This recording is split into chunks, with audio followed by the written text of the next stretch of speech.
Size hayatınızı değiştirebilecek bazı alışkanlıkları öğrenip uygulayabileceğinizi söylesem ne dersiniz? Evet, inanın bu mümkün ve emin olun bu videoyu izlediğinizde bunu öğrenmiş olacaksınız. Bir insanın hayatı çoğu zaman sandığımızın aksine fark etmeden tekrar ettiği küçük davranışlarla şekilleniyor. Her gün önemsemeden tekrarladığımız davranışlar aslında yaşam tarzımızı oluşturuyor. Ve çok ilginçtir, bu davranışlar alışkanlıklara döndüğünde beynimizde açılan otomatik pilot tarafından yerine getirilmeye başlıyor. Aslında hayat dediğimiz şey kocaman hedeflerden ziyade tekrar eden küçük seçimlerin toplamı oluyor. Peki bu moda hükmedebilmek ya da şekillendirebilmek mümkün mü? Yani bizi daha iyi hissettirebilecek, kendimizden memnun edebilecek alışkanlıklar oluşturulabilir mi? İşte bugün sadece sıradan bir video izlemeyeceksiniz. Günlük eylemlerimizin yaklaşık %50'sini oluşturan otomatik pilot modunu, yani alışkanlıklarımızı nasıl kontrol edebileceğimizi, hayatımızı değiştirecek, sizi hayallerinizdeki insan yapabilecek çok özel bazı alışkanlıkları nasıl edinebileceğinizi öğreneceksiniz. Eğer hazırsanız hayatınızı kökten değiştirebilecek o bilimsel temelli yolculuğa başlayalım. Hangi alışkanlıklar bizi kendimizin daha iyi versiyonuna dönüştürebilir? Buna bakacağız. Öncesinde alışkanlıklar nasıl çalışır? Alışkanlık döngüsü nedir? Bunu anlamamız lazım. Bilim bize şunu söylüyor. Alışkanlıklar sandığımızdan daha güçlü. Bir süre sonra kendi irademiz dışında kendi kendine çalışmaya başlar. Ve beynimizin en çok sevdiği şey bir davranışı hayata geçirmek için olabildiğince az enerji sarf etmektir. Yani beyin bir rutini öğrenip ve çokça düşünüp değerlendirmeye enerji harcamadan uygulama yolunu tercih eder. Hani en kestirme yol bildiğimiz yoldur veya en iyi iş bildiğimiz iştir söylemi var ya, işte kaynağı budur aslında. Neden böyledir peki? Çünkü beyin o yolu defalarca gitmiş ve dikkat etmeden, enerji harcamadan otomatik bir pilota bağlayarak gidebilecektir. Bu durum yapılan birçok deneyde de tescillenmiş durumda. Bilim insanları bir labirentin sonuna bir çikolata bırakıyor ve labirentin başına da bir fare. Fare ilk kez labirente bırakıldığında ortamı tanımıyor, sürekli duvarlara çarpıyor, yanlış koridorlara giriyor, korkuyor ve geri dönüyor. Beyni aşırı aktif çalışıyor. Çünkü her şeyi bilinçli şekilde çözmeye çalışıyor. Ancak aynı fare günler boyunca aynı labirente tekrar bırakıldığında bir süre sonra çok ilginç bir şey oluyor. Fare artık düşünmüyor ve sadece hareket ediyor. Labirente girer girmez neredeyse hiç hata yapmadan direkt çikolataya ulaşıyor. Daha da önemlisi, araştırmalar beyin aktivitelerini ölçtüğünde ilk günlere göre çok daha az enerji harcadığını görüyor. Yani davranış otomatikleşmiş.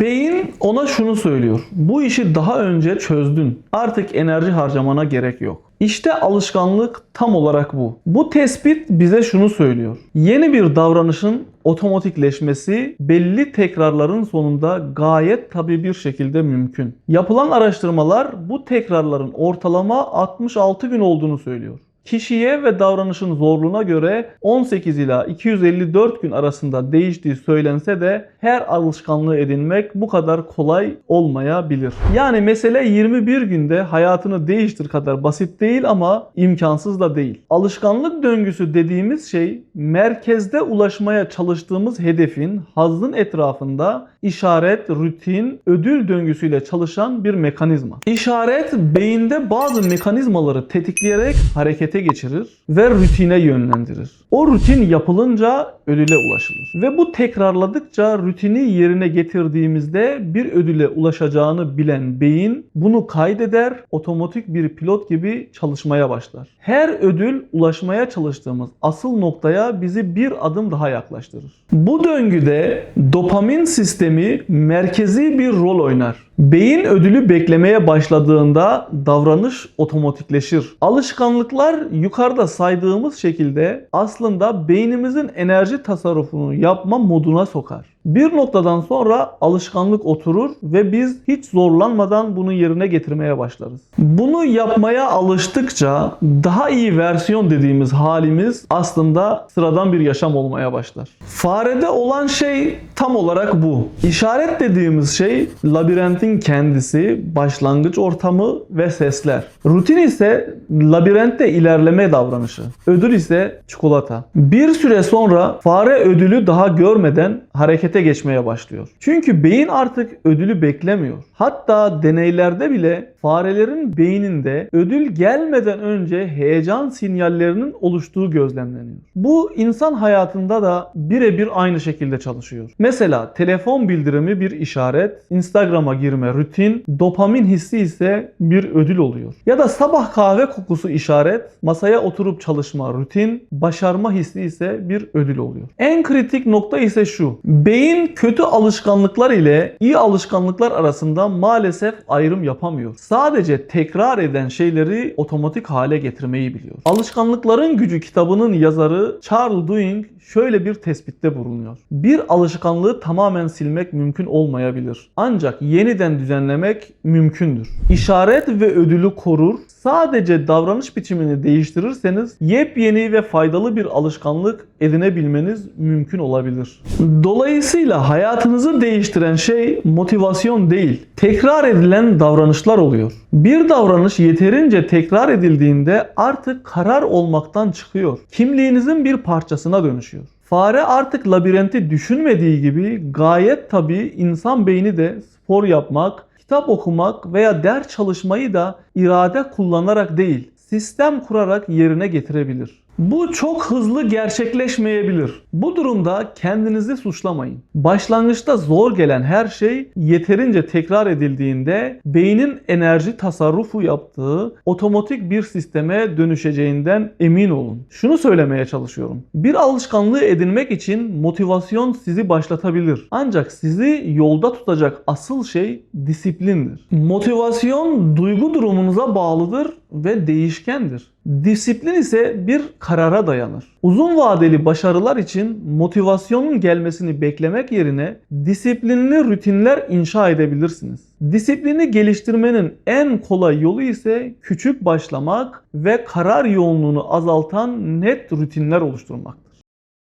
Peki alışkanlık döngüsünü öğrendiğimize göre hangi alışkanlıkları edinirsek hayatımızda değişime neden olabilir? Size burada klişelerden bahsetmeyeceğim. Erken kalkmak, spor yapmak, kitap okumak vesaire. Bu alışkanlıkların her biri elbette çok değerli. Ancak ben meseleye biraz daha yukarıdan bakarak bir çerçeve çizmek istiyorum. Ve bugün edinilmesi gereken özel bazı alışkanlıklardan bahsetmek istiyorum. Birincisi ve bence inanılmaz bir alışkanlık, zamanı planlı yaşayabilmek. Hayatta telafisi olmayan, geri dönülemeyen ve hepimize bedelsiz verilen en değerli sermaye zaman değil mi? Aslında hepimiz de planlı yaşayıp zamanın değerini bilmek istiyoruz. Ancak başaramayabiliyoruz.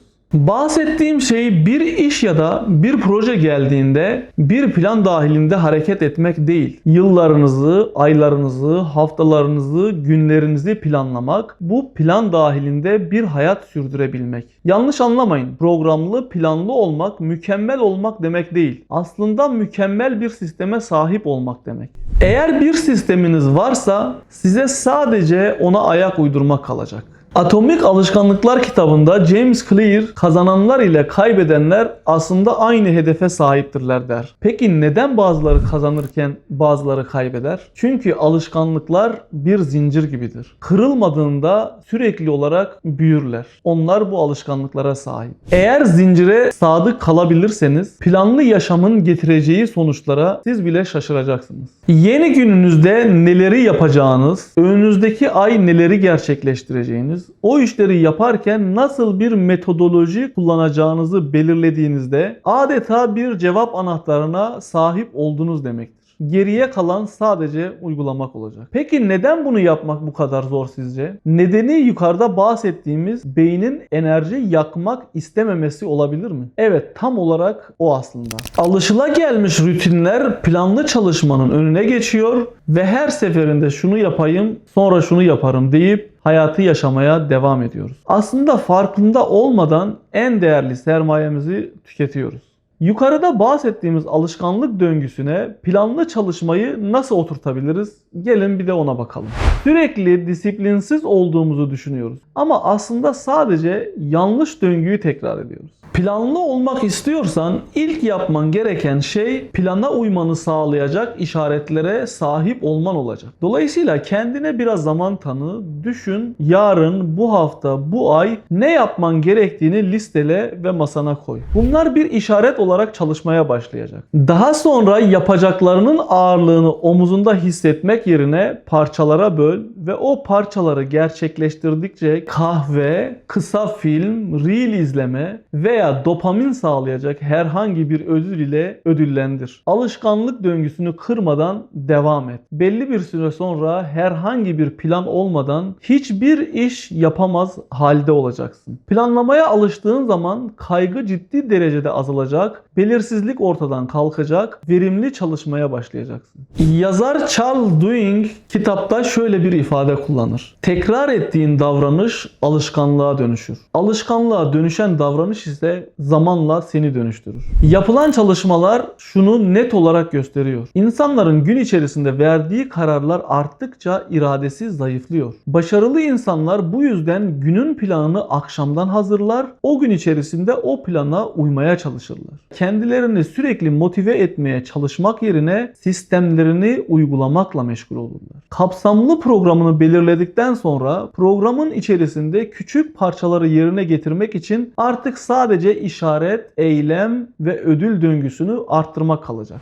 Mesela planına göre gün içerisinde bir ziyaret yapman gerekiyor ve bu ziyarete bir hazırlık sürecin var. Bir alarm kur, işaret geldiğinde hazırlığa başla ve ziyarete gitmeden önce en çok yapmak istediğin eyleme 10-15 dakika ayırarak kendini ödüllendir. Alışkanlık döngüsü mükemmel çalışacaktır. Hayatınızı şekillendirebilecek ve bugün inceleyeceğimiz ikinci alışkanlık ertelemeden kurtulmak veya ertelememeyi öğrenmek. Aslında ertelemeden kurtulduğunuzda asıl potansiyelinizi fark edeceksiniz. Sadece bir işi daha sonra yapma eylemi değildir ertelemek. Ortaya çıkması muhtemel onlarca iyi projenin de katilidir. İnsanların çoğu ertelemenin tembellik olduğunu düşünüyor. Ama psikolojik araştırmalar bunun çoğu zaman yanlış olduğunu söylüyor. Erteleme genellikle zaman yönetimi probleminden ziyade duygu yönetimi problemidir. Yapılması gereken bir işin ertelenmesi o işe başlarken hissettiğimiz rahatsızlıktan kurtulma isteği. Becerememe ya da bilgi eksikliği bir bahane olarak gözümüzün önünde beliriyor. Yani mesele çalışmayı bilmemek değil, başlangıç anındaki zihinsel sürtünmeyi yönetememek. Bir iş büyüdükçe beyin oyunu tehdit olarak algılar, belirsizlik varsa korku oluşur, mükemmel yapma baskısı varsa kaçış başlar ve beyin kısa süreli rahatlama için başka bir şeye yönelir.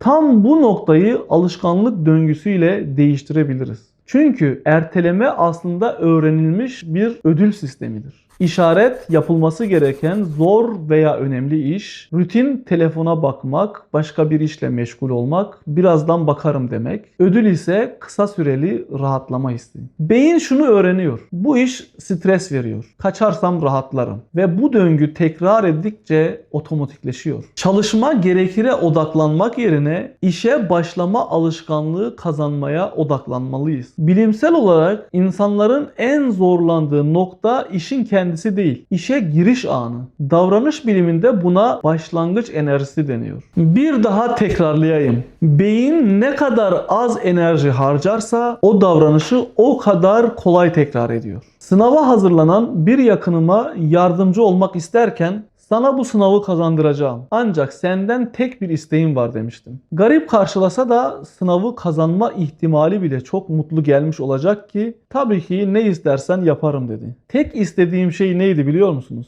Bahane üretmeden bir görevi yapamadığındaki gerçek nedenini benimle paylaşmasıydı. Bir ay sonra aslında öğrencimin tembel ya da beceriksiz olmadığını, karşısında sürekli duran bir erteleme problemi olduğunu tespit etti. Sırtındaki yüklerden kurtulmasına destek olunca çalışma zamanla bir ritüele döndü. Bu yüzden ertelemeyi kırmanın ilk yolu görevi küçültmek olmalı. Raporu bitireceğim yerine sadece dosyayı açacağım demelisiniz. 3 saat çalışacağım yerine 5 dakika şu işe bir bakayım demelisiniz. İşaret masaya oturmak veya belirli sabit bir iş. Yeni rutininiz sadece 5 dakika boyunca işe başlamak. Ödül ise başladığını görmek ve ilerleme kaydetme hissi. Buradaki kritik nokta şu. Beyin başlamadan önce o iş olduğundan büyük görür. Başladıktan sonra ise direnç ciddi şekilde azalır. Newton'un hareket yasası gibi. Duran şeyi hareket ettirmek zordur. Hareket eden şey ise devam etme eğilimindedir. Bir başlangıç rutini ile kendinizi çalışma temposunun içerisine atabilirsiniz. Çünkü beyin tekrar eden işaretleri sever. Profesyonel sporcuların, yazarların, üst düzey çalışanların çoğu çalışma öncesindeki küçük ritüelleri var. Kahve koymak, masayı toplamak, belirli bir müziği açmak ve onunla işe başlamak. Zamanla beyin bu işaretleri görünce otomatik olarak çalışma moduna geçiyor ve standart hareket ediyor. İşaret aynı çalışma ortamı ve aynı başlangıç hareketleri. Rutin tek bir önemli işe odaklanmak. Ödül ise ilerlemenin verdiği rahatlık ve kontrol hissi. Disiplinli insanlar aslında sürekli motive halinde olan insanlar değil. Doğru işaretler ile belli rutinleri tekrar eden insanlardır. Ertelemeyi besleyen en büyük sorunlarından biri de belirsizliktir. Beyin net olmayan işaretleri tehdit olarak algılıyor. Şirketi büyüteceğim, İngilizce öğreneceğim, bu projeyi tamamlayacağım. Bunlar beynin uygulayabileceği komutlar değil. Ama 20 dakikada teklif dosyası hazırlayacağım. 10 yeni İngilizce kelimesi öğreneceğim veya çıkaracağım. 3 müşteriye dönüş yapacağım. Beyin bunu net olarak algılar ve buna göre kendini konumlandırır. İşaret günün çalışma saati, eski rutin ne yapacağını düşünmek, yeni rutin ise önceden belirlenmiş net göreve odaklanmak, ödül ise tamamlama hissi. Eğer üretken olmak istiyorsak, ertelemeden kurtulmak istiyorsak, kararlarımızı çalışma anında değil, önceden vermeli ve belli bir sürecin içerisinde ilerlemeliyiz. Belirsizliği de ortadan kaldırdıysak, ertelemekten kurtulabilmemiz için ertelemeyi aynı zamanda görünür hale getirmemiz lazım. Beyin ölçemediği davranışı değiştiremez. Her erteleme gerçekleştiğinde küçük notlar alarak belirginleştirmeliyiz. Neden kaçırdım? Nerede sıkıldım? Korkum ne? Neden bundan vazgeçtim? Neden başlamadım? Bir süre sonra gerçek kaçış nedenini ortaya çıkarır ve ona göre bir alışkanlık döngüsü kurmaya başlarsın. Yaptığım araştırma ve okumalar bana şunu net olarak gösterdi. Herhangi bir alanda başarılı olmak için sahip olunması gereken en önemli iki alışkanlık planlı çalışma ve erteleme hastalığından kurtulmaktır. Burada hayatınızı değiştirebilecek başka alışkanlıklardan çokça bahsedebilirim ama videoyu çok da uzatmak istemedim. Buraya kadar sabırla beni dinlediğiniz için teşekkür ederim. Eğer videoyu beğenip siz de fikirlerinizi yorumlarla bana ulaştırırsanız memnun olurum. Bir sonraki videoda görüşmek üzere.